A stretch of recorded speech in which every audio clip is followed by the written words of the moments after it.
देखो प्राइमरली दो चीजें, नंबर वन इसमें कुछ एक एरिया जो आपको रखने वाला हूं आपके सामने, वो उसको पहले फोकस करेंगे। रजिस्टर अलग अलग है ना सभी के पास, पुराना रजिस्टर तो नहीं लिया है?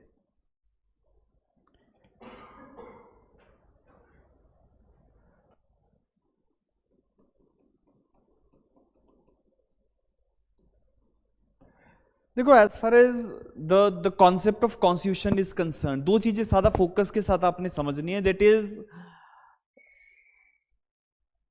हमारा ज्यादा फोकस रहेगा इस चीज पे, that what is constitution, that is the prime focus. ये दरवाजा बंद कर दो उसका। व्हाट इज कॉन्स्टिट्यूशन, क्योंकि मैं आपसे कुछ एक चीजें अगर पूछूं, I hope that you people can give me the broader answer. क्या आप प्रियम्बल को अमेंड कर सकते हैं? Are you sure? प्रियम्बल को अमेंड किया जा सकता है? What is your take on it? मैं सिर्फ बातचीत कर रहा हूं, I am not teaching anything. कर सकते हैं या नहीं कर सकते? नहीं नहीं कर सकते हैं। कितना कर सकते हैं? Okay, so you can not touch the basics but still you can do something else. ठीक है। क्या प्रियम्बल में देखो, एक जब हम अमेंडमेंट की बात करते हैं तो दो चीजें होती हैं अमेंडमेंट में। One is that addition of something, और दूसरा होता है कि डिलीटेशन ऑफ समथिंग, डिलीट कर देना। दोनों कर सकते हैं? हाँ, एडिशन कर सकते हैं और माइनस नहीं कर सकते। कुछ है कर सकते हैं? कोई ऐसा बोल रहा हो जो माइनस कुछ घटा भी सकते हैं? ठीक। और मैं कुछ एक चीजें आपके सामने रखूंगा, just tell me whether you people have heard these things और नॉट। देखो कॉन्स्टिट्यूशन की क्लासेस का लगाने का ब्रॉडर ऑब्जेक्टिव मेरा ये रहा है कि हम लोगों को एक्चुअली एटलीस्ट इतना आइडिया हो जाए कि हमसे कॉन्स्टिट्यूशन के पर्सपेक्टिव में इंटरव्यूज में क्या पूछा जा सकता है, और ये एक दिन में या एक सेशन में नहीं करवाया जाएगा। So definitely we have to work on that. Now the main point of understanding is कि जब मैंने कहा कि we are going to understand that what actually the constitution is all about, what is constitution, है ना? तो number one is the basic principle, जिसको आप बेसिक स्ट्रक्चर कह देते हो, वो बेसिक प्रिंसिपल्स हैं क्या? ठीक है, या बेसिक स्ट्रक्चर का नाम देना है तो बेसिक स्ट्रक्चर हम लिख सकते हैं। आज हम इस पे चर्चा ओपन कर देंगे that what actually the basic structure is. ठीक है, इसके साथ साथ बेसिक स्ट्रक्चर से रिलेट करते करते I will take you people in the fundamental rights, then along with this directive principles of state policy. ठीक है, और इसी के साथ साथ I will take you people in the fundamental duties. Fundamental duties, ये तीन एरियाज अगर आपको क्लियर हैं, ये तीन, तो आपको समझ में आ जाएगा कि एक्चुअल में कॉन्स्टिट्यूशन क्या है।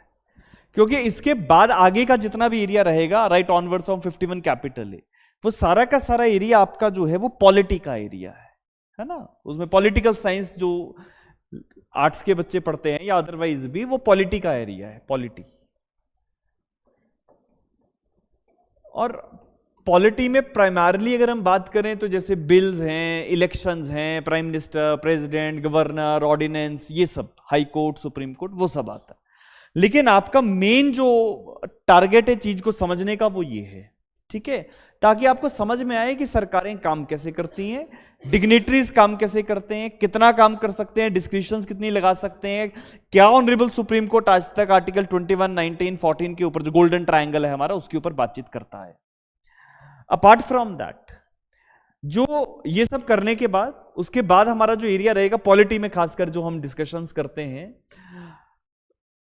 One is the doctrines. ठीक है, जैसे doctrine of pleasure, doctrine of colourable legislation etcetera. ठीक है, तो कुछ एक डॉक्ट्राइन्स के ऊपर हम बात करेंगे पॉलिटी के एरिया में। High courts and supreme courts की पावर्स की बात करेंगे। ठीक है, ये आप लोग लिख लो ताकि ऐसा ना हो कि कल को हम कुछ मिस आउट कर दें। ठीक है, तो high court and supreme court की पावर्स, इसी में सब कुछ आ जाएगा, रेट्स एटसेट्रा, वो मतलब जब हम आर्टिकल 32 कर रहे होंगे तो वहीं पे we will discuss that. More focus should be on the important amendments. Important amendments. अभी लास्ट अमेंडमेंट कौन सा हुआ है कॉन्स्टिट्यूशन में? 106. श्योर कि कुछ और भी हुआ है? 106 में क्या था वैसे? वुमेन राइट, वुमेन्स का रिजर्वेशन जो हाउस के अंदर, लोकसभा के अंदर या जो लेजिस्लेचर्स के अंदर किया गया, 1/3 है ना, उसकी बात है. 107th अमेंडमेंट का बिल पेंडिंग है, ठीक है, वो जब आएगा तब की बात है. लेकिन इंपॉर्टेंट अमेंडमेंट्स के ऊपर हमें काम करना है. और important case laws. Important case laws, अब ये इंपॉर्टेंट केस लॉज की कोई लिमिट नहीं है, it is endless. Right from the very beginning till अभी तक जो चल रहा है, जिसमें आपके चाहे हम शबरीमाला केस की बात करें, ठीक है, या आपके वुमेन से रिलेटेड जितने भी केसेस अभी तक चल रहे हैं, ठीक है, उन सब पे बात करेंगे. ठीक है, इलैबोरेटिव डिस्कशंस विल बी देयर. ठीक है, खासकर केस लॉज पे, बिकॉज मेरा ज्यादा फोकस यहां पे रहेगा, यहां पे, बिकॉज केस लॉज के ऊपर अगर एग्जॉस्टिव स्टडी करेंगे तो you will get to know कि हाउ टू इंटरप्रेट इट. ठीक है, केस लॉ को कैसे समझा जाता है और कॉन्स्टिट्यूशनल डायमेंशंस में उसको हम कैसे रिलेट करेंगे. ठीक है, that is our primary objective.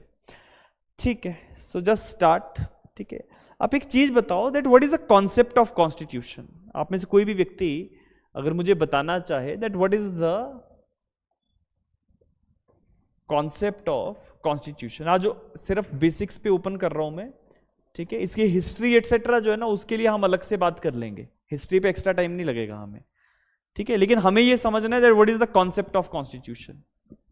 कौन बताएगा what is the concept of constitution? आप लोग कॉन्स्टिट्यूशन क्यों पढ़ते हैं? Supreme law of the land. ठीक है, और कुछ? Any other thing? और भी कुछ कह सकते हैं कॉन्स्टिट्यूशन को?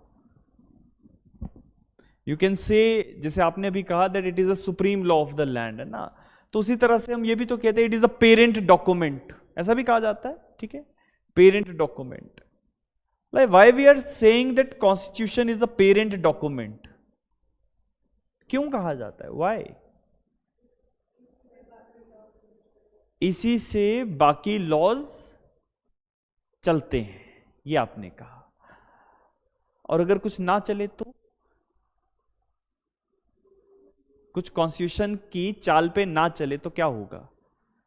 अनकॉन्स्टिट्यूशनल हो जाएगा. ठीक है, so generally when we say that it is a parent document और it is the law of the land, जैसे आपने कहा, तो everything is regulated by it. Everything. Like even we are sitting in the classroom and I am teaching you, you people are learning something. Is it somewhere regulated by the constitution? Where? Where it is regulated? Right to education तो छोटे बच्चों के लिए, आपके लिए क्या है और मेरे लिए क्या है?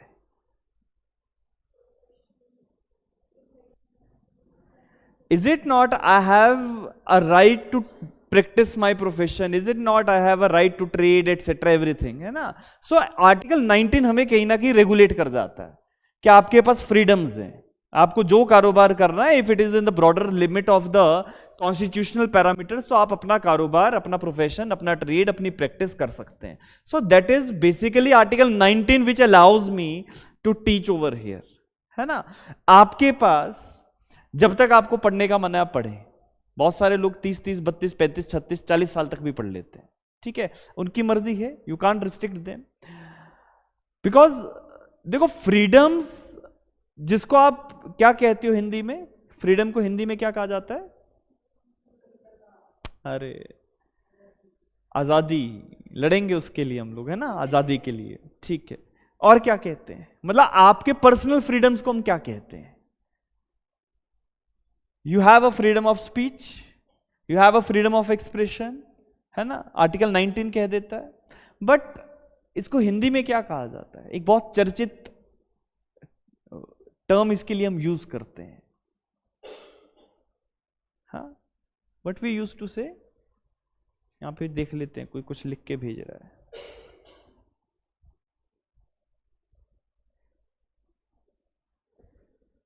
Liberty, Supriya Singh liberty. आप लोग एक चीज नहीं कहते, अभिव्यक्ति की आजादी? सुना है ये टर्म, अभिव्यक्ति की आजादी? न्यूज में आता है अभिव्यक्ति की आजादी के ऊपर आघात हो गया है ना, लोगों को बोलने नहीं दिया जा रहा, सेडिशन का लॉ अभिव्यक्ति की आजादी को रोकता है। So this is something that is the freedom of the individual, है ना, freedom of the individual. And article 19 is basically that provision which allows you that nobody is going to restrict unless and until you are doing something against the country, तब तक आपको कोई नहीं रोकता है। ठीक है, मैं कुछ एक चीजें आपसे जानना चाहता हूं, आप कॉन्स्टिट्यूशन को कितना समझते हैं? How many of you are aware of article 14? आज मैं आपसे बात करूंगा, मैं ज्यादा बात नहीं करूंगा आज। ठीक है, मैं तो श्रीनगर से आ रहा हूं सुबह से, ठीक है, तो मैं आके पढ़ाने बैठा हूं। ठीक है, सारी रात हमने सफर किया है, आज सुबह पहुंचे हैं। ठीक है, तो हम आपसे बात करेंगे। You people tell me that what is article 14? Right to equality. ठीक है, and what equality means to you? What equality means to you? समानता, ये तो इसका हिंदी अनुवाद हो गया ना। But what equality means to us when we are saying that okay we are having the rules of equality in the law in article 14, then what actually means equality to you? हाँ, equal protection of law. ठीक है, और भी है कुछ? जोर से बोलो। Equal protection of law and equality before law. ठीक है, बहुत अच्छी बात। Equality before law, how you can say there is equality? ये तो आपने कानून की भाषा, जो हमारे कॉन्स्टिट्यूशन की परिभाषा है वो कही ना, that there must be equality before law and equal protection of law. But how we can say there is equality? Yes, how the constitution is basically deriving the principles of equality.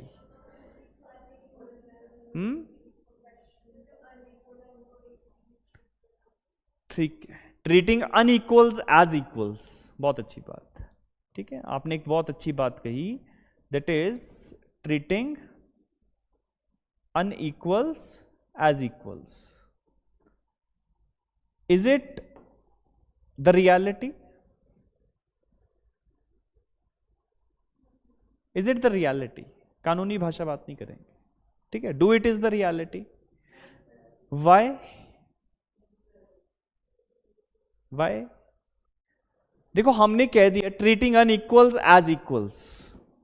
Now suppose, ठीक है, ये constitution की classes ऐसी है, मैं classes शुरू होने से पहले बता देता हूं, any one of you might be belonging to any deprived class, you might be belonging to any reserved class. ठीक है, उससे रिलेटेड हम बहुत सारे एग्जांपल्स यहां पे लेके आते हैं। ठीक है, ताकि हम सबको समझा पाए कि प्रिंसिपल्स हैं क्या। ठीक है, but don't take it anything personal. ठीक है, किसी को अपने ऊपर नहीं आपने लेके जाना है। Like suppose there is a person who is belonging to the tribal community, got it? And the person who is belonging to the tribal community, वो व्यक्ति को रिजर्वेशन का फायदा है। ठीक है, ओके। अब रिजर्वेशन अपने आप में बहुत बड़ा एक इंपॉर्टेंट टॉपिक रहेगा डिस्कशन का, जब हम आर्टिकल 15-16 पे बात करेंगे। But any person who is the tribal, हमने इसकी बात करी। Who is the tribal? जो ट्राइबल एरियाज में रहते हैं। ठीक है, क्या धर्मशाला एक ट्राइबल एरिया है? लेकिन अगर कोई व्यक्ति यहां पे पिछले 20 सालों से 50 सालों से रह रहा है and he is fully developed over here, ठीक है, यहीं पे उसका ब्रॉन एंड ब्रॉटअप हुआ है, तो क्या वो ट्राइबल माना जाता है?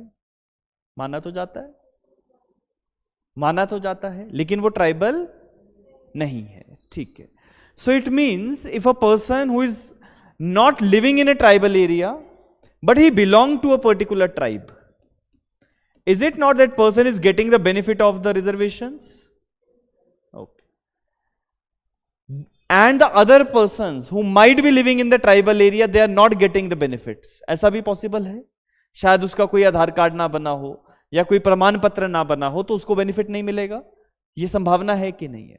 So how you can say that ये जो प्रिंसिपल आपने लिखवाया मुझे, ट्रीटिंग अनइक्वल्स एट इक्वल्स, है ना, ये इसकी जो पराकाष्ठा है वो ये है, इसका जो बैकग्राउंड है वो ये है कि ये कानूनी भाषा में तो हमें सुनने में बहुत अच्छा लगता है, पॉलिटिकल इंटरव्यूज में आपको ये बहुत अच्छा लगेगा, ठीक है, बट धरातल पे you see in the background reality, तो this term is vague. Why this term is vague? Reason being कि जो लोग इंप्लीमेंटेशन कर रहे हैं वो इसकी इंप्लीमेंटेशन शायद प्रॉपर तरीके से नहीं करवाते हैं, ठीक है। How many of you are on this take कि जितने लोगों को रिजर्वेशन का बेनिफिट मिलके वो ऊपर आ चुके हैं, उनका रिजर्वेशन खत्म करना चाहिए? Many of you, okay. कितने लोग आप में से ऐसे हैं जो ये कि आज भी समझते हैं कि रिजर्व क्लास का अगर कोई भी व्यक्ति है, लाइक एससी, ओबीसी, अदरवाइज, तो ऐसे लोगों को इक्वली ट्रीट करना चाहिए? करना चाहिए। क्यों करना चाहिए? रीजन बीइंग, आज के टाइम में what we are looking for, आप लोग शायद शहर में रहते हैं, so you people might not be in that much interaction with such kind of things, लेकिन अगर आप गांव देहात में जाएं, is it not there are a specific मोहल्ला of a particular class of people? Is it not so? Is it not the bitter reality कि एक मोहल्ले के अंदर अगर मान लीजिए वो रिजर्व्ड क्लास के लोग हैं तो दूसरे लोग उनसे परहेज करेंगे? Is it not the reality? ये शहर में शायद ना हो लेकिन गांव में तो है, ठीक है।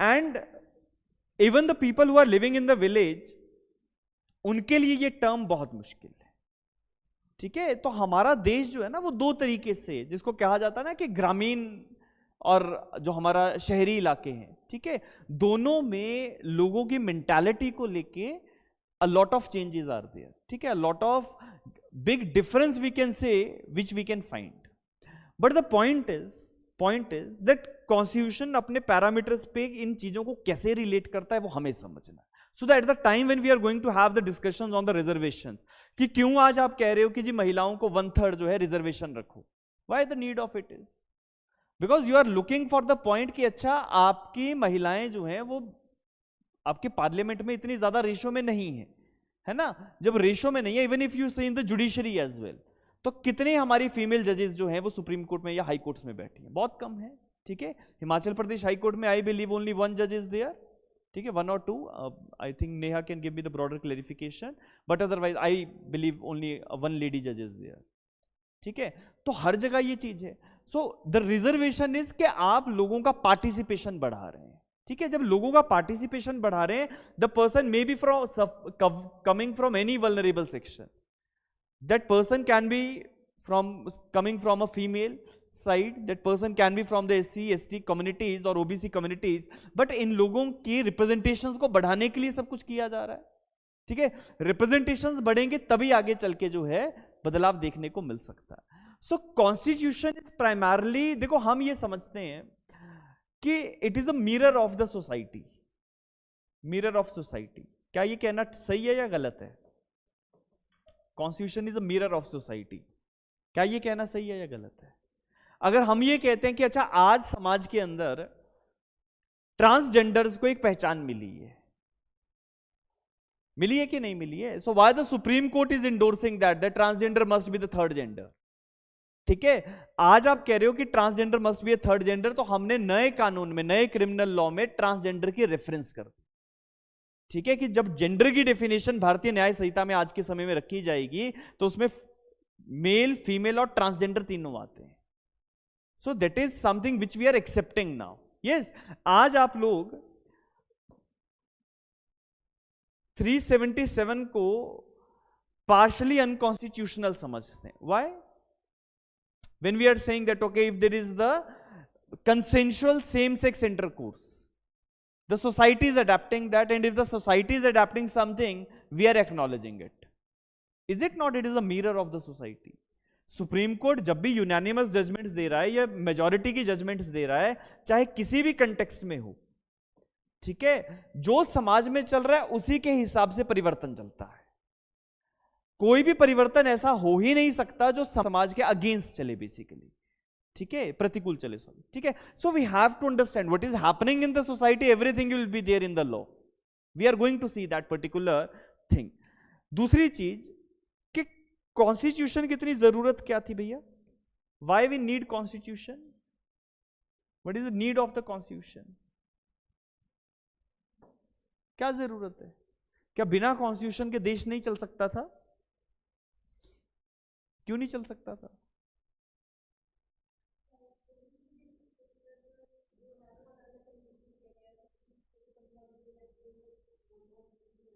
हाँ, बेसिक स्ट्रक्चर तो अलग चीज हो गई ना, अलग अलग कंट्री से अलग अलग चीजें उठाई, वो भी अलग चीज होगी, दोनों ही अलग अलग संदर्भ में आप बात कर रहे हैं। बट मेरा आपसे सवाल ये है that what is the need of the constitution? जरूरत क्या थी?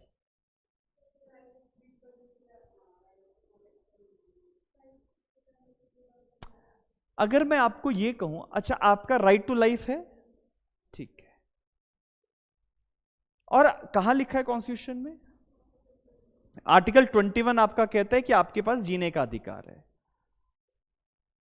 तो इसका मतलब कॉन्स्टिट्यूशन से पहले लोगों के पास जीने का अधिकार नहीं था? था। ठीक है, तो क्या आपको जीने का अधिकार कॉन्स्टिट्यूशन दे रहा है? क्या आपको बोलने का अधिकार कॉन्स्टिट्यूशन देता है? टेल मी।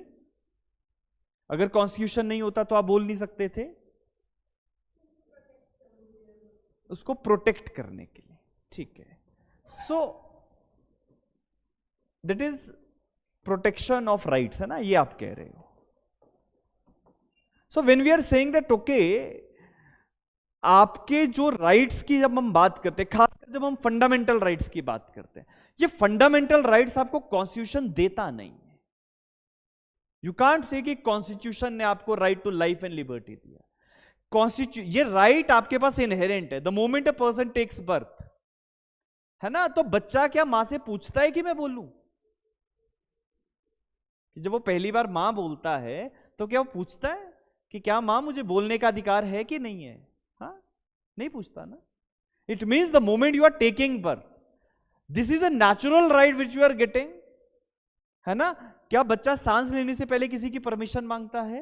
नहीं। It means you have a natural right to take to take breath, ठीक है। तो आपके जो राइट्स हैं, वो राइट्स आपको केवल कॉन्स्टिट्यूशन देता नहीं, कॉन्स्टिट्यूशन नहीं दे रहा राइट्स। राइट्स इनहेरेंट है, नेचुरल है, नेचुरल है। लेकिन उन राइट्स का अननेसेसरली कॉन्ट्रावेंशन, करटेलमेंट, रिस्ट्रिक्शंस, लिमिटेशंस ना उनके ऊपर लग जाए, उसको प्रोटेक्ट हम कर देते हैं। तो constitution is primarily giving you certain rights and it is also protecting your natural rights, that is the point. इसके साथ साथ जब हमने कहा कि अच्छा कॉन्स्टिट्यूशन है तो नीड क्या है, आप लोगों ने कहा कि sir protection of the rights की जरूरत है। Yes, that is the perfect thing which we can say that there are certain rights which are natural in nature, और उनकी प्रोटेक्शन के लिए हमारे पास एक कॉन्स्टिट्यूशन है कि अगर हमारे नेचुरल राइट्स की, फंडामेंटल राइट्स जिनको हम कहते हैं, उसकी वायलेशन होगी, you can go to the concerned authorities, that is the high court और the supreme court. But apart from that हम दो चीजें समझते हैं, that what is, one is the concept of constitution और एक कॉन्सेप्ट है कॉन्स्टिट्यूशनलिज्म। इसको कॉपी पे बनाना जरा,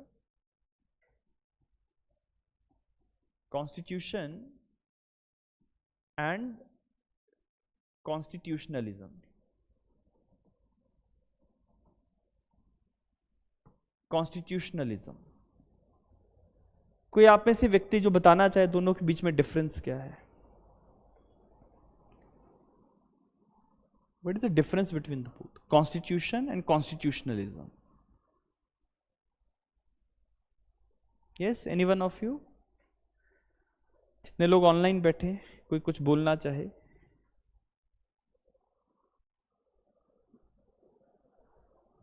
देखो, कॉन्स्टिट्यूशन तो एक डॉक्यूमेंट है, यस और नो? इस डॉक्यूमेंट को तीन तरीके से अगर हम कहें, so one is your articles, है ना, वन इज योर स्केड्यूल्स। इन दो चीजों से तो ये बनाया गया है कि नहीं? और तीसरा होता है इसके पीछे का आइडिया। किसने बनाया, कब बनाया, वो सब बातें थ्योरेटिकल है। ठीक है, एक होता है आर्टिकल्स जिसमें ऑपरेटिव पार्ट्स होते हैं कि अच्छा ये चीज है कैसे रेगुलेट होगी। दूसरे शेड्यूल्स जो साथ में सप्लीमेंट करते हैं। तीसरी जो सबसे इंपॉर्टेंट चीज होती है वो होता है इसके पीछे का आइडिया क्या है। ठीक है, और किसी भी चीज का जो आइडिया है वो उसकी फिलॉसफी है। किसी भी वर्ड के आगे अगर लास्ट में ISM लग जाए तो वो फिलॉसफिकल चीज होती है। ठीक है, so constitutionalism is what, it is the idea behind constitution. It is what, it is idea behind constitution. Idea behind constitution. तो हम आइडिया पे ही बात करेंगे। ठीक है, लेट्स डिस्कस ऑन दैट, क्योंकि पेरेंट डॉक्यूमेंट तो हम पढ़ेंगे। ठीक है, लेकिन उसके पीछे का आइडिया हम पढ़ नहीं सकते, क्योंकि आपके पास क्लासरूम के अंदर कॉन्स्टिट्यूशनल डिबेट्स की किताबें नहीं है जिसमें पता लगता कि लोगों का आइडिया क्या था। ठीक है, जितने भी हमारे बड़े बड़े लोग हुए जिन्होंने कॉन्स्टिट्यूशन के ड्राफ्ट को तैयार किया होगा, उनका आइडिया क्या है, यह आइडिया हमारे लिए जरूरी है। ठीक है, ये समझेंगे तभी तो समझ में आएगी स्पिरिट क्या है। आपको बेसिक स्ट्रक्चर समझना है तो ऐसे थोड़ी किताबों में समझ लोगे। ठीक है, तो एक छोटा सा पैराग्राफ लिखो पहले तो, दैट कॉन्सेप्ट ऑफ कॉन्स्टिट्यूशन में just write down, concept of constitution पे लिखवा रहा हूं, write down that constitution is a parent document of the society। ये समाज का एक दस्तावेज है। is a parent document of the society and any law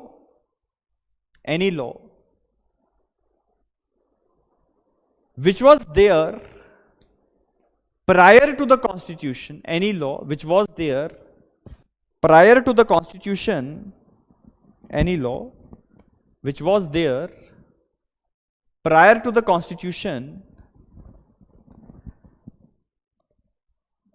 or after the constitution, prior to the constitution or after the constitution, comma,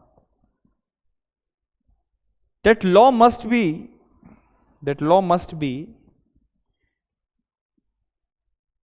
in consonance with,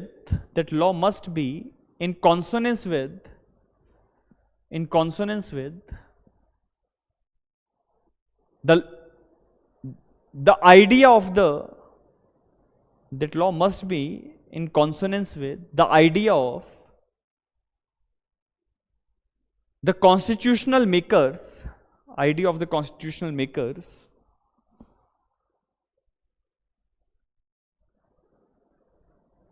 full stop, next line से लिखेंगे that constitution is a norm, है ना, is a norm, NORM is a norm, and it is the ultimate criteria to check out the validity,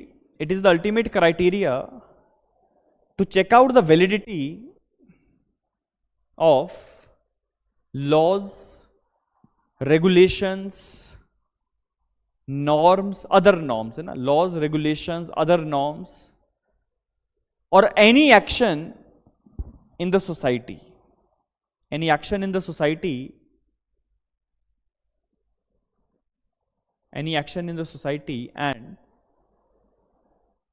it governs the society.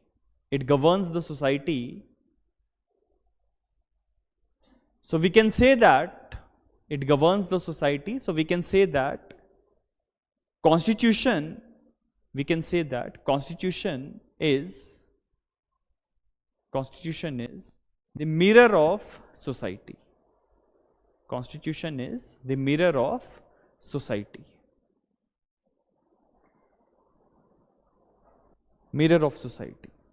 देखो आप छोटी छोटी, अब हम आगे की जो बात करेंगे वो कॉन्स्टिट्यूशनलिज्म पे करेंगे आज। ठीक है, उसके बाद फिर मैं आपको बेसिक स्ट्रक्चर पे लेके जाऊंगा। कॉन्स्टिट्यूशनलिज्म, देखो, कॉन्स्टिट्यूशन पढ़ने का सबसे ब्रॉडर आपका जो ऑब्जेक्टिव होना चाहिए वो होता है विजडम डेवलप करना। ठीक है, ये किताबी बातें तो हर कोई पढ़ लेगा, आर्टिकल्स में क्या है, प्रोविजंस में क्या है, कैसे सवाल आते हैं, क्या केसेस आते हैं, वो तो हम कर लेंगे, उसमें प्रॉब्लम नहीं है। पॉइंट ये है कि आपको आपका विजडम कितना जनरेट हो रहा है। ठीक है, जब हम समझते हैं कि हमारा दिमाग कितना खुला, वो दिमाग खोलने का हमारा ज्यादा फोकस होना चाहिए। हमने कहा कि अच्छा, कॉन्स्टिट्यूशनलिज्म पे हम बात करते हैं, हम छोटे छोटे पहलुओं पे सबसे पहले डिस्कशंस करेंगे। ठीक है, क्योंकि हम फिलोसफिकल आइडियाज लेके चल रहे हैं। जितने भी कॉन्स्टिट्यूशनल मेकर्स हैं उनके कुछ एक आइडियाज थे, उन्हीं आइडियाज को उन्होंने इस डॉक्यूमेंट के अंदर जो है वो रखा है। आप में से कुछ लोग अगर बताना चाहें कि क्या आइडिया होगा जो कॉन्स्टिट्यूशन के अंदर है, just take your time and tell me that what was the idea of the constitutional makers which is there in the Indian constitution. Yes, take your time. और इसको सोसाइटी से रिलेट करके देखना है आपने।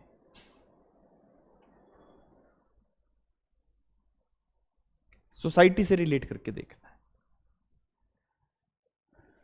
अच्छा, समाज में क्या होता है पहले ये देखो, just understand and think about the fact that what happens in the society. Society कैसे चलती है। जस्ट एक वेरी बेसिक एग्जांपल, एक किसी गांव से शुरू करो। Let's suppose this is a village.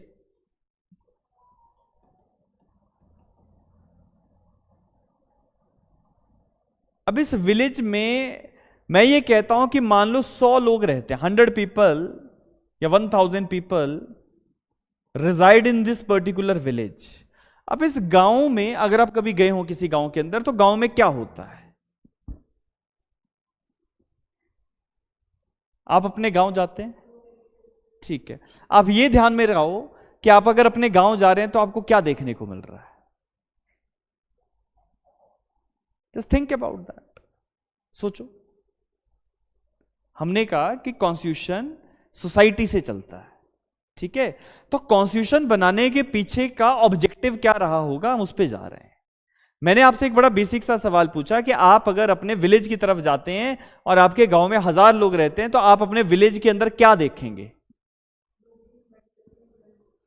खेती बाड़ी करते हैं, number 1। So people are doing agricultural activities, ठीक है। और क्या होगा। Unemployment, very good, unemployment is there. कितने ऐसे लोग हैं जो समझते हैं कि गांव में अनएम्प्लॉयमेंट ज्यादा है।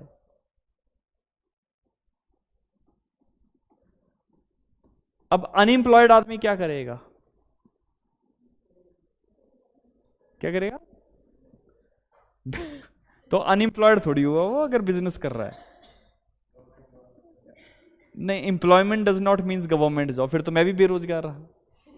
हाँ, unemployment does not means government jobs, ठीक है। लेकिन एग्रीकल्चरल एक्टिविटीज होंगी, बहुत सारे लोग अनएम्प्लॉयड रहेंगे, बहुत सारे लोग कुछ अपने बिजनेस करेंगे। क्या बिजनेस होगा गांव में, बेच सकते हैं, it is a good thing है ना। So you are doing any trade, ठीक है, और you are having any small shop और एनीथिंग, तो वो भी बिजनेस ही है, ठीक है। और डिस्क्रिमिनेशन देखने को मिलता है, ठीक है, टू द लार्जर एक्सटेंट, ठीक है। और बताओ।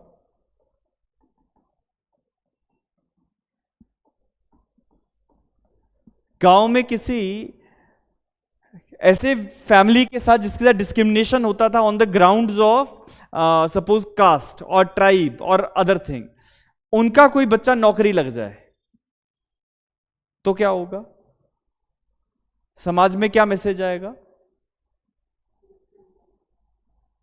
क्या मैसेज आएगा।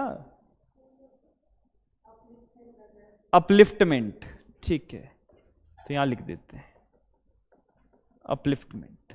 ये मैं नहीं कह रहा सर, ये आप बता रहे हैं, ठीक है, ये आप लोग बता रहे हैं, मैं नहीं बता रहा। और अपलिफ्टमेंट भी हो गई लोगों की, और क्या होगा। पंचायती राज सिस्टम होता है, ठीक है, तो पंचायत होंगी। और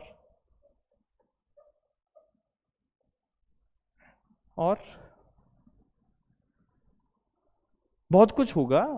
अगर आप समेटने पे आए तो हमारी ये बोर्ड कम पड़ जाएगा। और बताओ।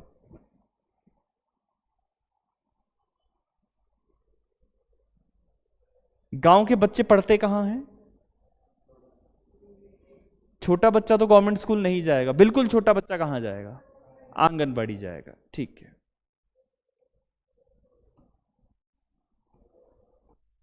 आंगनबाड़ी आ गई। और आंगनबाड़ी के बाद कहाँ जाएगा? स्कूल जाएगा। ठीक, ठीक है। फिर डिग्री कॉलेज गांव में नहीं होगा, है ना, हम गांव की बात करेंगे। और महिलाएं क्या करती हैं गांव में? घर के काम करती हैं। और घर के काम करने के लिए महिलाओं को क्या चाहिए?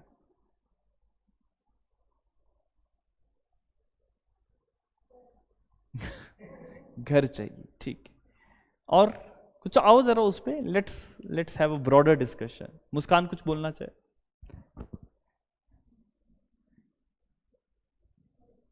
Shivalika is saying lack of education. Very good. Lack of education कहें या लैक ऑफ एजुकेशनल फैसिलिटीज? हाँ, फैसिलिटीज की कमी है। अच्छा, आपके गांव में अस्पताल है? आयुर्वेदिक है या दूसरा है? दूसरा। ठीक है। हर गांव में आपको होम ये एलोपैथी का हॉस्पिटल नहीं मिलेगा, ठीक है, आयुर्वेदिक मिल जाएगा। सो लेट्स सपोज कि आपके वहां पे मेडिकल की सुविधा होनी चाहिए, लेकिन अब कौन सी मेडिकल की सुविधा है वो एक अलग विषय है। ठीक है। और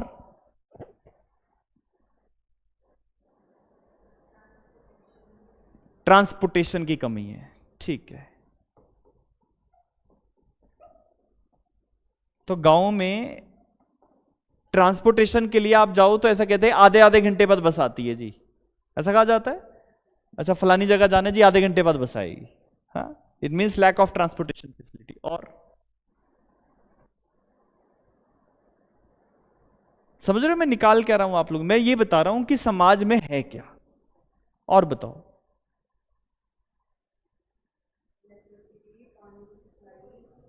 पानी नहीं है? अरे हमारे गांव में तो है सर, है, मतलब बेसिक नेसेसिटीज में आ जाएगा ना ये सब। लेकिन ये बेसिक नेसेसिटी किसी इंडिविजुअल की नहीं है, ये पूरे गांव की है कि पानी बिजली जो है वो आनी चाहिए। ठीक है। और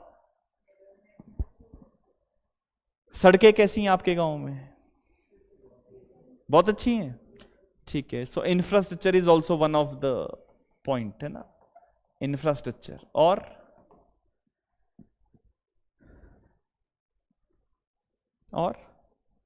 आपके गांव के लोगों का रोजगार, मतलब मान लीजिए जो जो रिटायर्ड लोग हैं वो कैसे अपना टाइम पास करते हैं? हाँ, playing cards, any other thing? पेड़ के नीचे बैठ के? आम होते हैं आपके गांव में? ठीक है। तो कुछ ना कुछ अपना उससे काम चला लेते हैं। सो ये सारी चीजें जो है ना, this is how a particular area where 500 100 1000 people resides, ठीक है, उसमें ये सब आपको चीजें देखने को मिलेंगी। इसमें और भी आप चीज ऐड करो, मैं चाहता हूं और भी चीजें ऐड करो। Lack of awareness, very good. किस चीज की जानकारी नहीं है वहां के लोगों को? किस सारी चीजों की नहीं है। So the lack of awareness we can say broadly to the perspective of opportunities, है ना। ऐसा नहीं है कि गांव में रह के पैसा नहीं कमाया जा सकता, लेकिन आपको अपॉर्चुनिटी मिल रही है या नहीं ये आपको पता नहीं लगता। ठीक है। और कनी का कुछ ऐड करना चाहे? हाँ, lack of awareness about government schemes, Shivalika कह रही है। गवर्नमेंट स्कीम्स को लेके अवेयरनेस देते नहीं है वो एक अलग बात है, लेकिन मेरे ख्याल से हर जगह ये एक यूनिफॉर्म प्रिंसिपल नहीं हो सकता, पहुंच जाती है। क्योंकि गांव में generally what is happening that जितने भी ये जो लोकल लेवल पे जो लोग काम करते हैं, लाइक आंगनबाड़ी वर्कर्स हैं, वो लोग घर में जाकर बताते हैं। ठीक है, अब वो बताएं ना बताएं वो इंप्लीमेंटेशन के ऊपर आ जाएगा। और कुछ? गांव का आदमी, हाँ, एक तो रिसोर्सेज भी कम है, ठीक है। कितने पॉइंट्स हो गए? 15, 14, 15, 16 पॉइंट हो गए हैं ना, लैक ऑफ रिसोर्सेज। कुछ खूबियां भी बता दो सर। आपको गांव जाना पसंद क्यों है? एनवायरमेंट, ठीक है।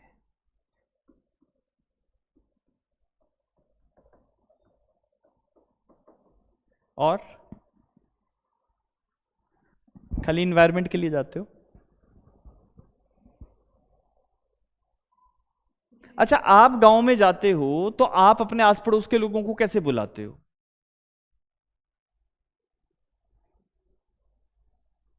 अंकल कहते हो या चाचा ताया कहते हो?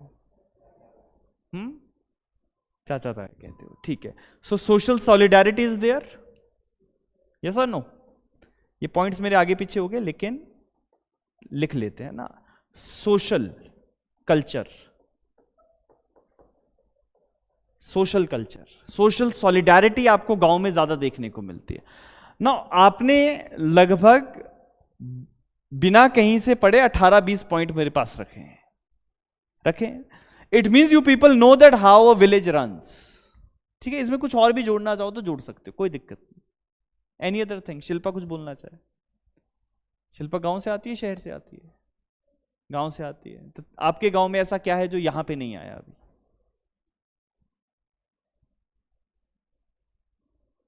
हाँ, ऐसा कुछ है जो यहां पे भी नहीं आया हो?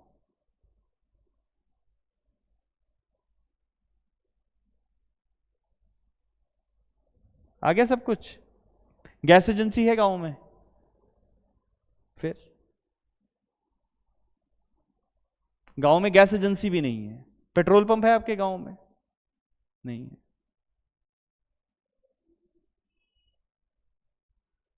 आपको पेट्रोल भरवाने जाना है तो आपको 5-10 किलोमीटर जाना पड़ेगा।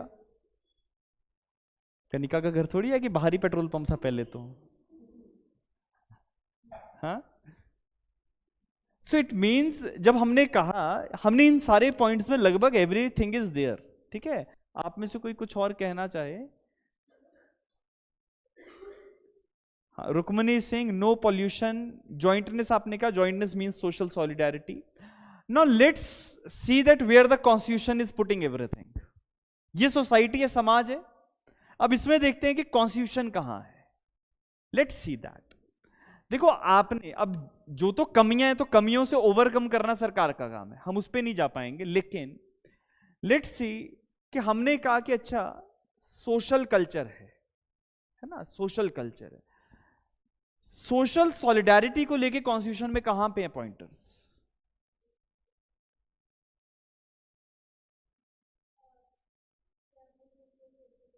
सोशल इकोनॉमिक जस्टिस, है ना। सो सोशल वर्ड आपके प्रियम्बल में यूज हुआ। अब वो कितना रिलेट करते हैं, कितना गंभीरता में जाएगा, वो एक अलग विषय है, ठीक है। क्योंकि सोशल जो वर्ड आता है वो आर्टिकल 14, 15, 16 से हम जोड़ देंगे, ठीक है। सोशल जस्टिस की जो बात है, सोशल जस्टिस में ना केवल सॉलिडारिटीज की बात आती है, सोशल जस्टिस में डिस्क्रिमिनेशंस को रेगुलेट करने की भी बात आ जाएगी। That is also social justice. Article 14, 15, 16 इसी की बात करता है। आपने अभी कहा सर अपलिफ्टमेंट होता है, किसने कहा था अपलिफ्टमेंट होता है? मालविका ने कहा। बहुत अच्छी बात की मालविका कि अपलिफ्टमेंट होता है, ठीक है। क्योंकि देखो ऐसा है, it is a hard truth कि किसी भी परिवार में अगर एक भी व्यक्ति नौकरी लगता है तो पूरा परिवार सुधरता है कि नहीं? आप देखना, आप अगर गांव में देखिए, किसी इवन शहर में भी आपको ऐसा कोई मकान मिल जाए जहां पे पहले कोई भी व्यक्ति नौकरी पे नहीं था और किसी व्यक्ति की नौकरी लगी और उसके बाद उसके घर के 10 साल के बाद आप उसकी नौकरी लगने के बाद जाइए, जस्ट सी द डिफरेंस। पहले मकान कच्चा होगा, वो पक्का कर लेगा, है ना। पहले फर्श कच्चा था, गोबर लगाते थे, अब टाइल लगी है। पहले किचन नॉर्मल था, अब मॉड्यूलर बन गया। So every person is doing the, जिसको हम कहते हैं लाइवलीहुड को अपलिफ्ट करना, वो करने का काम करेगा जब उसकी नौकरी लगेगी। लेकिन अगर किसी परिवार में नौकरी नहीं है तो their living standard will remain the same, जो पहले था वही अभी है। क्यों? क्योंकि आपके एक्सपेंसेस नहीं रुकेंगे। Expenses are something which are going to increase every day, ठीक है, क्योंकि इन्फ्लेशन तो हर बार होता है। आपने अपने दादा लोगों से, नाना लोगों से ऐसी कोई बात सुनी है कि अच्छा हमारे समय में हमारी जब नौकरी लगी थी तो हमारी तनख्वाह 80 रुपए हुआ करती थी? Everyone has heard it. Why? Because उस समय में 80 रुपए की कीमत उतनी है, ठीक है। आज के समय में वही 80 रुपए 8 लाख के बराबर हो सकते हैं, ठीक है। दैट डिपेंड्स कि आप कहां रहते हो। Now the point is when we are saying upliftment, constitution upliftment को कहां देखता है? हम क्यों कह रहे हैं that whenever there is a job is there, reservation must be there? क्योंकि किसी गांव देहात के बच्चे की नौकरी लगेगी तो उसका सोशल सर्कल अपलिफ्ट हो जाएगा पूरा, ठीक है। उसके बाकी लोगों के साथ बोलचाल होगी, उसका सोशल सॉलिडारिटी का प्रिंसिपल जनरेट होगा, ठीक है। डिस्क्रिमिनेशन से धीरे धीरे वो बाहर आ सकता है, ठीक है। सरकारें रिजर्वेशन खत्म करना नहीं चाहती क्योंकि नुकसान है, यस और नो। लेकिन but the point is upliftment constitution कहां देखता है? आर्टिकल 16 में देखता है, आर्टिकल 16 में देखता है। इसीलिए रूल्स बने हैं, पर कैचअप रूल एक बनाया गया, ठीक है। वो क्या है कि अच्छा प्रमोशन में भी रिजर्वेशन मिलेगा, तो कोई व्यक्ति जर्नल से आ रहा है तो उसको कम प्रमोशन मिल रहे हैं, रिजर्व में आ रहा है प्रमोशन से जल्दी ऊपर पहुंचता है। रीजन इज अपलिफ्टमेंट, ताकि हर जगह पे हर क्लास के लोग पहुंचना शुरू करें, ठीक है। और आपने अभी अभी कहा कि सर स्कूल है ना, गांव का बच्चा फीस देने के पैसे ना भी हो तो स्कूल में जाता है। स्कूल में जाने का आपका राइट कैसा है? फंडामेंटल राइट है या नहीं है? ठीक है। आप देखो हमारे पास रूल्स हैं कि 0 to 6 साल की उम्र तक के बच्चे को फ्री एजुकेशन मिलेगी। क्यों मिलेगी? कहां लिखा है? फंडामेंटल राइट्स में लिखा है। फिर हमने लिखा कि 6 ईयर से लेके 14 ईयर्स तक के बच्चों को भी एजुकेशन देना चाहिए। सरकार को ऐसी नीतियां बनानी चाहिए, पॉलिसीज बनानी चाहिए जिससे 6 साल से लेके 14 साल का बच्चा भी पढ़े। क्यों? Directive principles of state policy में आ जाता है ना ये सब कुछ, ठीक है, कि 6 to 14 वालों को भी पढ़ाओ, सरकार को ऐसी पॉलिसीज बनानी चाहिए। फिर 0 to 6 वालों को फ्री में है सब कुछ, है ना। अच्छा, हमने एक आंगनबाड़ी की बात करी। कितने ऐसे लोग हैं जिन्होंने आंगनबाड़ी के बिस्कुट खाए हैं? हाँ देखो, क्यों खाए? क्योंकि घर पे आ जाते थे, या आप आंगनबाड़ी जाते थे? घर पे आते थे। सरकार आंगनबाड़ी के बच्चों को, जो आंगनबाड़ी में मतलब जो छोटा बच्चा है, like my kid is a toddler, है ना, सो ऐसा बच्चा आंगनबाड़ी जाता है गांव में, ठीक है। ये बड़े शहर में वो प्ले स्कूल जाएगा, ठीक है। Why we are sending that small toddler to the anganwadi? क्यों भेज रहे हैं? और सरकार क्यों फ्री में दलिया बांट रही है? क्यों आपके women and child development department के लोग वहां पे जाके सप्लाई करते हैं आटा बिस्कुट की? क्यों करते हैं? न्यूट्रिशन, ठीक है। So anganwadi is not only a particular we can say a scheme which is only regulating the education to a small child, rather it is doing multiple things, ठीक है। वो बच्चे को उसकी न्यूट्रिशन का ध्यान भी रख रहे हैं। क्या आपके फंडामेंटल ड्यूटीज में सरकार की ये ड्यूटी नहीं है?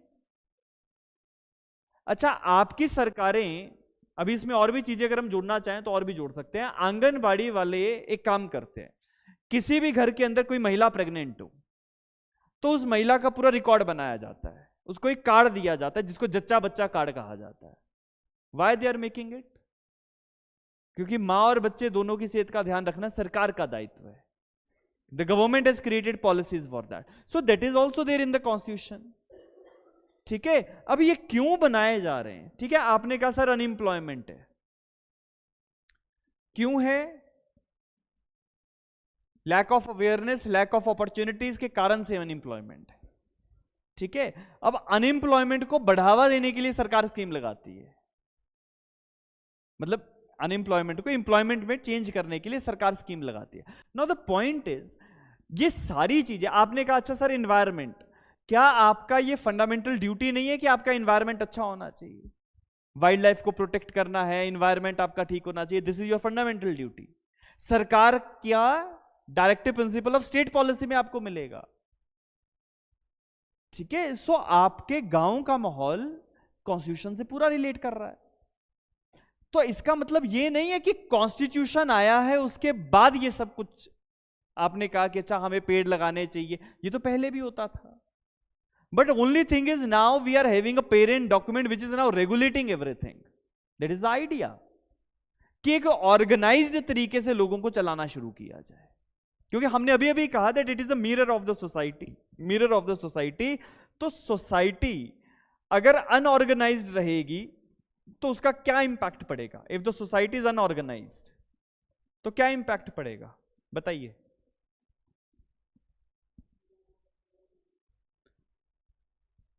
डेवलपमेंट करना तो सरकार का काम है, मैंने कहा कि सोसाइटी पे क्या इंपैक्ट करेगा अगर सोसाइटी अनऑर्गेनाइज्ड रहेगी? गरीबी और कुछ? हमने कहा अगर सोसाइटी अनऑर्गेनाइज्ड रहेगी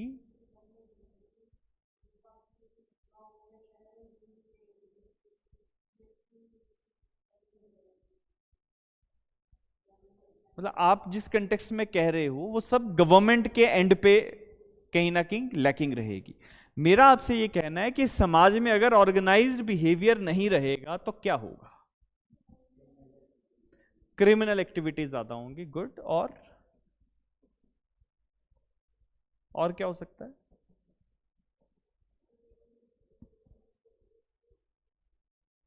ठीक है। सो जो रिसोर्सेज का डिस्ट्रीब्यूशन जैसे आपने कहा वो प्रॉपर नहीं होगा। ठीक है। और सरकार की स्कीमों का फायदा कौन उठा जाएगा? हाँ, प्रधान। ऐसा होता है, पैसा आया प्रधान खा गया। हाँ, कुछ नहीं मिला गांव वालों को, नालियां नहीं बनी। ठीक है।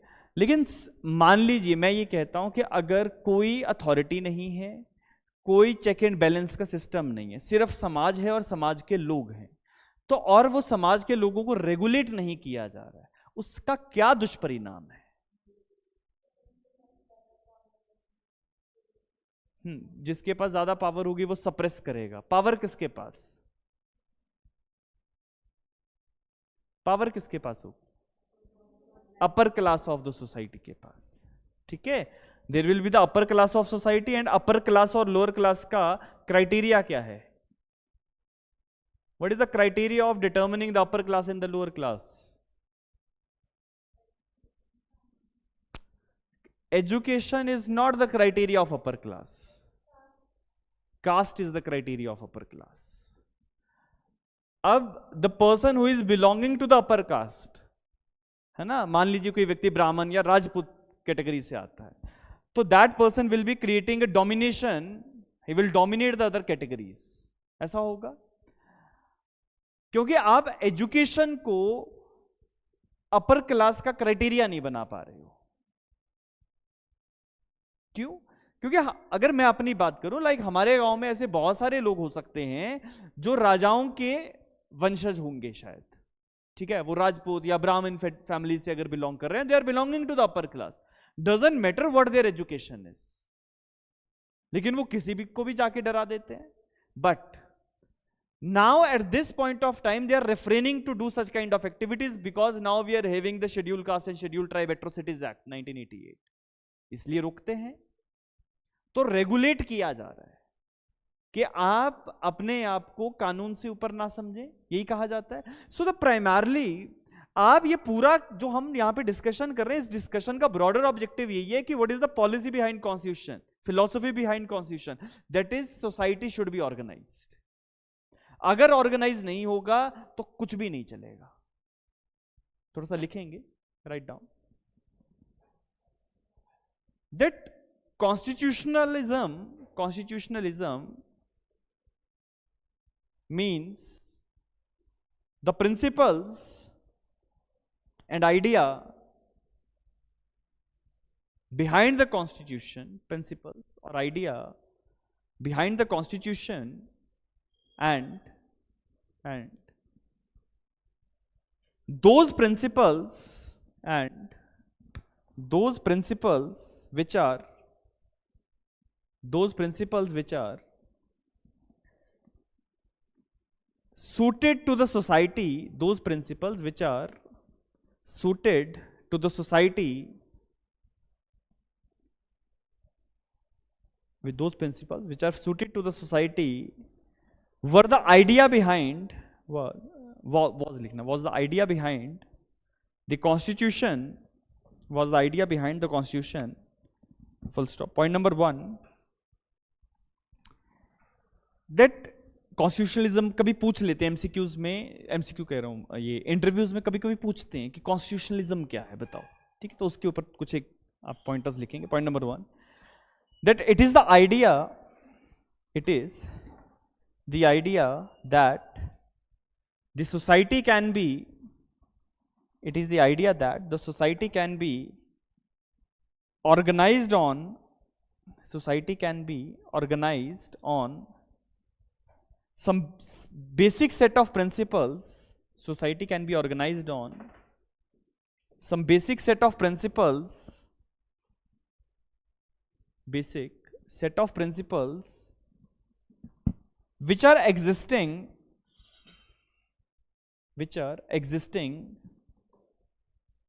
within the society itself, set of principles which are existing within the society itself. देखो, आप कोई भी क्या ऐसा कानून बना सकते हो जिसको समाज अडॉप्ट ना करे? क्या ऐसी कोई भी पॉलिसी हो सकती है जो समाज के अगेंस्ट हो? नहीं. अगर आप ऐसी कोई पॉलिसीज या ऐसे कोई लॉ बनाओगे, what the people will do? Protest करेंगे, है ना? The very lively example which we are having is the 3 farmer laws which the government has enacted. जब वो 3 ऐसे कानून जिनको काले कानून कहा गया, we are not going to use that term, लेकिन वो 3 कानून जिनको बेसिकली एग्रीकल्चरल सोसाइटी में जो लोग हैं वो अगर अडॉप्ट नहीं कर रहे हैं तो आपको कानून वापस लेने पड़ रहे हैं. तो कुछ तो होगा ही ना जो वापस लेने पड़े, कुछ तो होगा ही ना जो इतने हजारों लाखों में लोग जाके इकट्ठा हो गए. ठीक है, सो उसी पे हम लिख रहे हैं, write down that these principles were existing within the society, these principles were existing within the society, and the constitution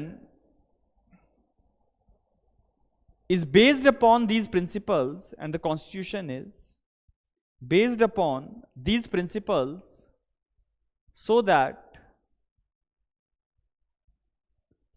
the constitution can effectively regulate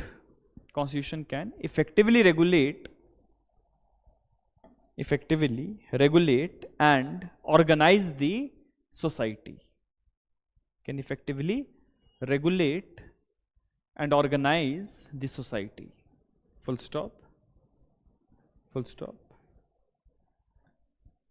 लेकिन ये जो प्रिंसिपल्स की हम बात कर रहे हैं, क्या ये प्रिंसिपल्स एक पर्टिकुलर टाइम पीरियड के लिए हैं या लॉन्ग लास्टिंग है?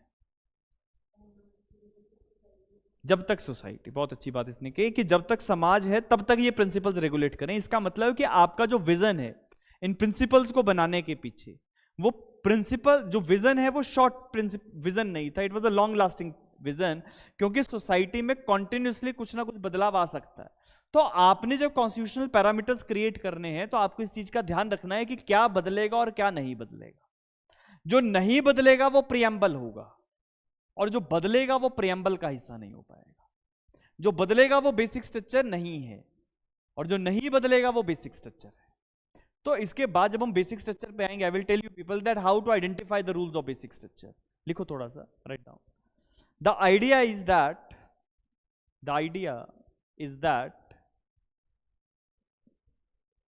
there can be a constitution. The idea is that there can be a constitution which can organize the society,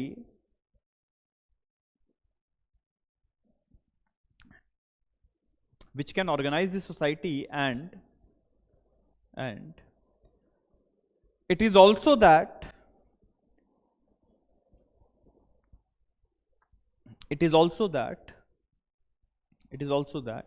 the constitution will remain, it is also that the constitution will remain effectively working,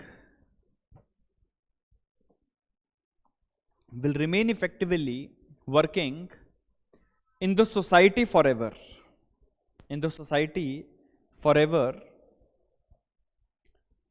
full stop. With the passage of time,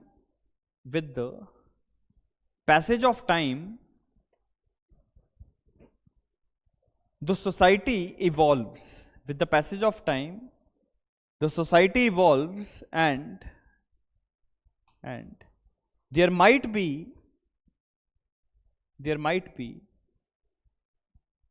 some changes, in the circumstances,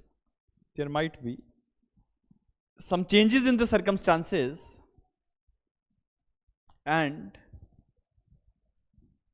the constitution must be flexible to adopt those changes. Constitution must be flexible to adopt those changes. ये जो हम amendments की बात करते हैं, हमने कहा जी 106 amendment हो गई, तो इसका मतलब 106 बार हमारी पार्लियामेंट को ये लगा कि हमारे संविधान में संशोधन की जरूरत है, अमेंडमेंट्स की जरूरत है। इसका मतलब 106 बार हमारे पास ये विजन आया होगा कि कुछ ना कुछ बदलाव सोसाइटी में है, जो बदलाव हमें कॉन्स्टिट्यूशन में डालना पड़ेगा। That is the broader point. But there are certain principles which are the roots of the constitution. There are certain principles which are the roots of the constitution, and the roots of the society. Roots of the constitution, roots of the society. क्यों? क्योंकि society और constitution एक ही है ना? Roots of the constitution or the roots of the society, and those basic principles will never change. Those basic principles will never change. और यही basic structure है, ठीक है। अच्छा, आपसे कोई पूछता है कि जी बेसिक स्ट्रक्चर के ऊपर कोई जजमेंट बताओ, तो आपके जहन में क्या आता है? हाँ, केशवानंद भारती आता है। केशवानंद भारती के अंदर क्या ये बताया गया था कि बेसिक स्ट्रक्चर क्या है?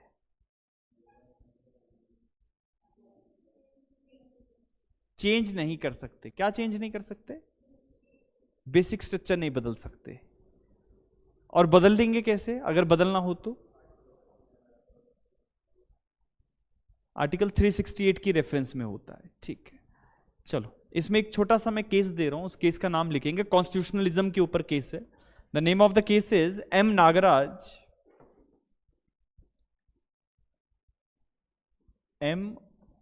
Nagraj versus Union of India. M. Nagaraj versus Union of India. It is of 2005 Supreme Court. 2006, sorry, not 2005, 2006 Supreme Court. 5 judges bench. देखो, वैसे तो M. नागराज का जो केस है, ये बीच में काफी बार, अभी जब हम रिजर्वेशन पे आएंगे तो इसके ऊपर डिटेल में चर्चा हो जाएगी, लेकिन ब्रॉडरली इस वाली जजमेंट का जो कंटेक्स्ट रहा वो प्रमोशंस में रिजर्वेशन है, ठीक है। कि जो भी प्रमोशंस होती है, प्रमोशंस में रिजर्वेशन होगा कि नहीं होगा। रिजर्वेशन इन प्रमोशंस आप ऐसा लिख सकते हो, रिजर्वेशंस इन प्रमोशंस, ठीक है। तो वहां पे जब हम आर्टिकल 16 में आएंगे, then we will be having a very elaborative discussion, reservations in promotions. Justice S.H. Kapadia has delivered the judgment. Justice S.H. Kapadia has delivered the judgment. Honorable Justice, ठीक है। इसमें हम कॉन्स्टिट्यूशनल कॉन्स्टिट्यूशनलिज्म की reference में honourable supreme court क्या कहता है वो मैं आपको एक छोटा सा पैराग्राफ दे रहा हूं जजमेंट का, लिखते जाएंगे। The supreme court held that constitutionalism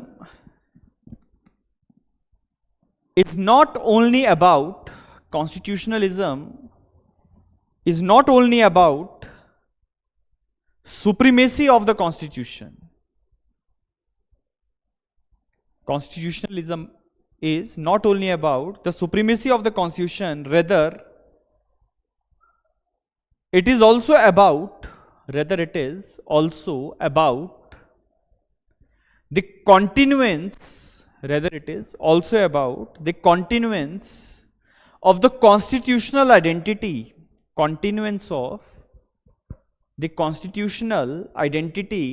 and its supremacy. और जो हर व्यक्ति आजकल टीवी पे डिबेट्स में कहता है कि कोई भी व्यक्ति भारत के संविधान से ऊपर नहीं है, कहा जाता है, उसी को एम नागराज की जजमेंट में सुप्रीम कोर्ट कोट कर रहा है, लिखते जाएंगे, that no individual or entity, आप अगर जिले के कमिश्नर भी बन जाए तब भी आप संविधान से ऊपर नहीं है ना। So no individual or entity can rise above the constitution, no individual or entity can rise above the constitution, rather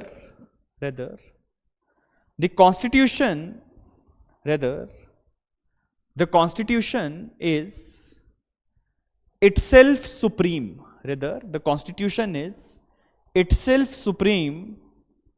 And देखो, आप बहुत सारे डिग्नेटरीज हैं हमारे देश में, लेकिन कोई भी डिग्नेटरी संविधान से ऊपर नहीं, और संविधान के अंदर भी एक उसका सुप्रीमेसी का प्रिंसिपल है जिसको बेसिक स्ट्रक्चर कह देते हैं, हम रख लेंगे। And with in the constitution also its basic identity within the constitution also, its basic identity is supreme, its basic identity है ना, is supreme, and लिखते जाएंगे, and the Supreme Court also held that,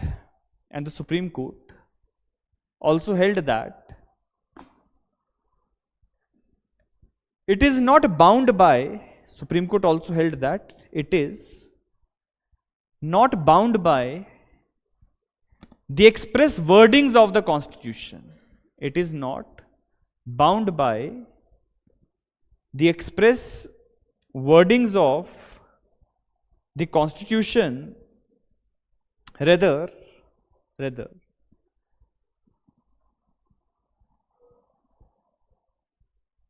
the Supreme Court is loyal towards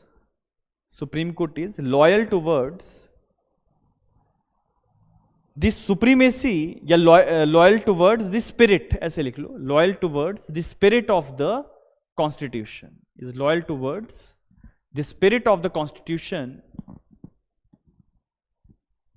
और spirit क्या है, जो essential principles या essential policies थी, ठीक है, उसी को लिख लेंगे। And the spirit here means the essential basic principles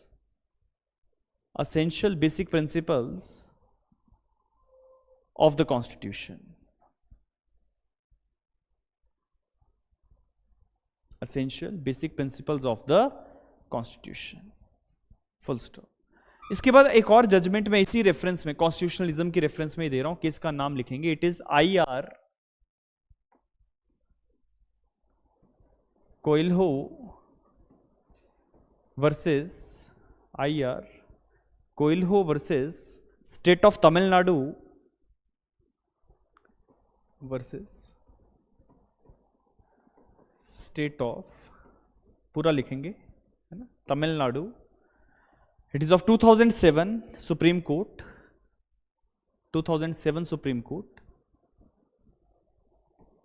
9 जजेस bench. Is it clear now? Okay, क्या सुना आप लोगों ने लास्ट केस का नाम? हाँ, okay, Y K Sabharwal on, ये तो गलती हो गया, पिछले उस पे लिखा था ना. It is I R Coelho versus state of Tamil Nadu 2007, and the honourable chief justice of India at that time, that is justice Y K Sabharwal, has delivered the judgment. It was 9 judges bench.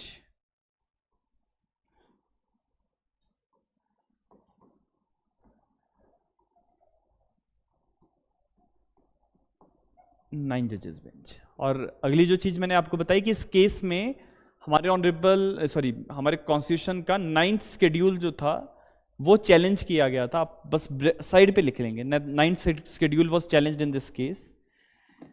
लेकिन हमारा कंटेक्स्ट अभी 9th schedule नहीं है, हमारा context है constitutionalism. तो उस पर लास्ट लाइन आप लिखेंगे that it was held that constitutionalism is about checks and balances. Constitutionalism is about checks and balances, that is putting limitations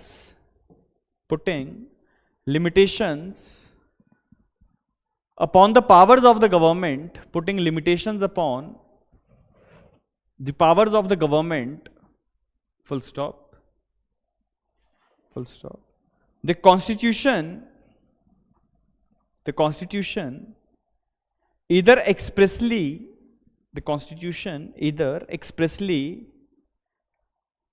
or by its essential spirit puts limitation या restriction upon the powers of the government, puts restrictions upon the powers of the government. बात समझ पा रहे हैं कि इस case में court ने क्या कहा कि जितने भी हमारे गवर्नमेंट इंस्टीट्यूशंस हैं सभी की पावर्स अनलिमिटेड नहीं है, लिमिटेड पावर्स हैं, और कॉन्स्टिट्यूशन उनके ऊपर रिस्ट्रिक्शंस लगाता है कि आप क्या नहीं कर सकते हो. ठीक है. और इसी की रेफरेंस में नागराज के केस को ऑनरेबल सुप्रीम कोर्ट ने इंडोर्स किया था इस जजमेंट में, और उन्होंने कहा कि कोई भी अगर हमारा डिग्नेटरी है, कोई भी डिग्नेटरी हो, मिनिस्टर्स हो, चीफ सेक्रेटरीज हो, इलेक्शन कमीशन, कोई भी हो, अगर ये लोग डिस्क्रिशनरी पावर रखते हैं तो discretion should be in the broader spirit of the constitution. एक लास्ट लाइन लिखेंगे, in fact in the Nagaraj case, it was held that the constitutional functionaries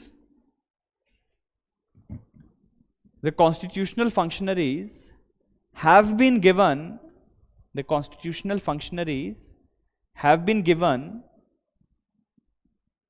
a wide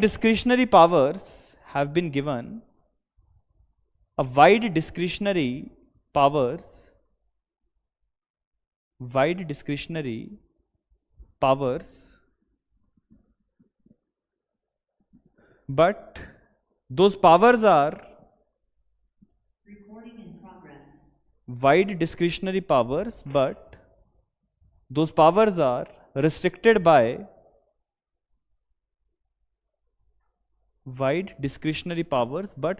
are restricted by the essential spirit of the Constitution. Those powers are restricted by the essential spirit of the Constitution.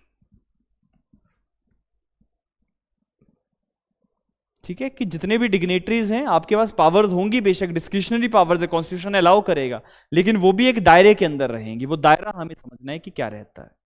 ठीक है. एक basic मेरे ख्याल से इतनी सी understanding तो आ गई होगी कि कॉन्स्टिट्यूशन कुछ और नहीं है, समाज ही है ना. It is a mirror of the society. जब ये टर्म सुप्रीम कोर्ट यूज करता है तो उसके पीछे कुछ कारण होंगे, वही कारण हम समझने की कोशिश कर रहे हैं.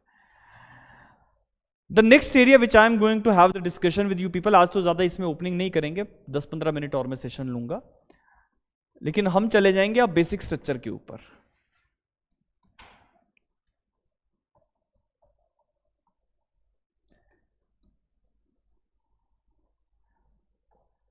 मैं आप लोगों से जानना चाहता हूं कि आप बेसिक स्ट्रक्चर में क्या समझते हैं. एनीथिंग, जो भी आप कहना चाहें. मुस्कान, what do you people understand in the basic structure? What is there?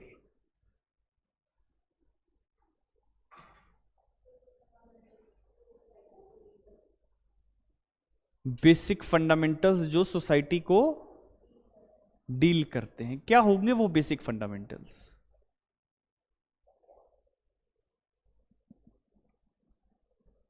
Yes, anything you people want to say, Kanika?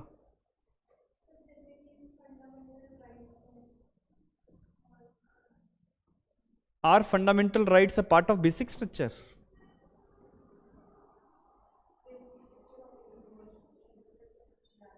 हाँ, जो याद आ रहा है वो बता।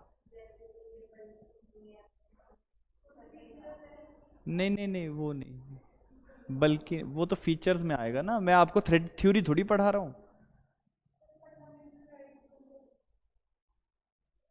देखो, बेसिक स्ट्रक्चर का मतलब जिसको हिलाया नहीं जा सकता, यही मतलब हुआ ना। क्या फंडामेंटल राइट्स को नहीं हिलाया जा सकता? हम्म, तो all the fundamental rights might not be the rules of basic structure. Article 21 क्या हो गया? क्या किया तूने आर्टिकल 21 का? राइट टू प्रॉपर्टी पे बहुत चर्चा है, ठीक है, अभी मैं आज उस पर ओपनिंग नहीं कर रहा हूँ, ठीक है। थोड़ा सा मैं आपको सेटल करना चाहता हूँ, क्योंकि मैंने एक बार शुरू किया तो I will take you people by Kameshwar Prasad versus state of Bihar, then one by one all the judgments along